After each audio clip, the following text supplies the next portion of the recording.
अस्सलाम वालेकुम। गल्फ खबरें में आप तमाम लोगों को वेलकम करती हैं। जैसा कि आप तमाम लोगों ने थंबनेल के ऊपर भी पढ़ लिया होगा कि आज के दिन इंतहाई बड़े अलर्ट को जारी किया गया है और सऊदी अरेबिया के तमाम तर जो इलाके हैं उनको मुकम्मल तौर पे बंद कर दिया गया है। आज से मंगल तक एक बहुत ही बड़ी एमरजेंसी नाफज कर दी गई है।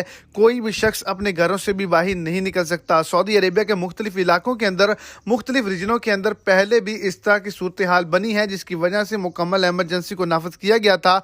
आज के दिन कौन सा शहर, कौन सा बड़ा रीजन जो है वो मुतासर हुआ है, तो वीडियो की तफसीलात को जानने के लिए वीडियो को एंड तक लाजमी तौर पर देखें। और अगर इस चैनल पर आप फर्स्ट टाइम है तो लाजमी से चैनल को सब्सक्राइब करें, वीडियो को लाइक करें और अपने दोस्तों तक इसको ज्यादा से ज्यादा शेयर करें।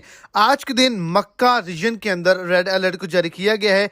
मुमलिकत के बहुत ही बड़े बड़े शहरों के अंदर रेड अलर्ट जारी किया गया है, जहां पर आज से मंगल तक बारिशें होंगी और सैलाबी सूरत हाल बन सकती है। इसके अंदर सबसे पहले नंबर पर मक्का रीजन को शामिल किया गया है और इसकी 8 कमिश्नरियां भी शामिल की गई हैं।